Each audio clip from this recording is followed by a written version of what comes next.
5 fasilitas rohani yang disediakan Yesus Kristus. Di dalam perjalanan kehidupan rohani warga kerajaan Tuhan, iblis sangat tidak suka terjadinya pertumbuhan rohani dari setiap anak-anak Tuhan, sehingga iblis dan malaikat-malaikatnya berusaha menghambat pertumbuhan itu. Bahkan di sepanjang hidup manusia, iblis berusaha mengubah status anak-anak Tuhan menjadi anak-anak iblis. Yesus Kristus yang Maha Mengetahui sudah terlebih dahulu mengetahui hal itu, sehingga Yesus menyediakan yang namanya sarana atau fasilitas rohani demi pertumbuhan kerohanian anak-anak Tuhan selama di bumi.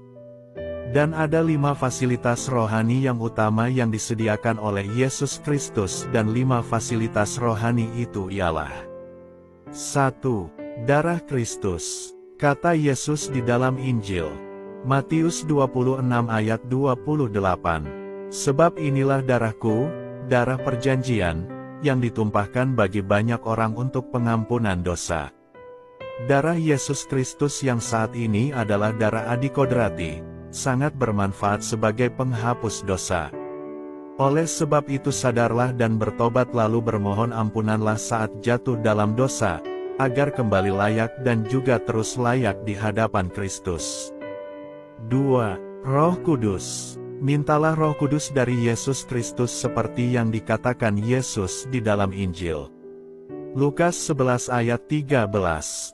"Jadi jika kamu yang jahat tahu memberi pemberian yang baik kepada anak-anakmu, apalagi Bapamu yang di sorga, Ia akan memberikan Roh Kudus kepada mereka yang meminta kepadanya."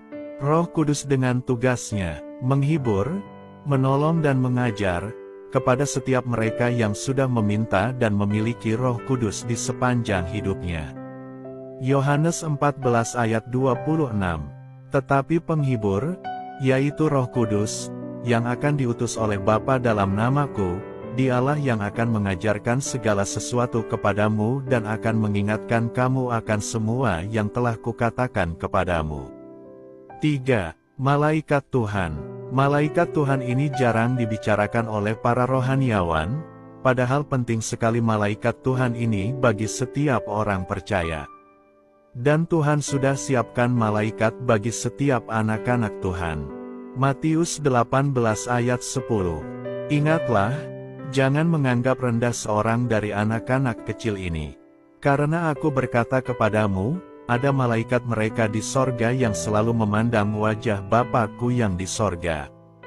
Dan malaikat Tuhan diberi tugas menjaga dan melayani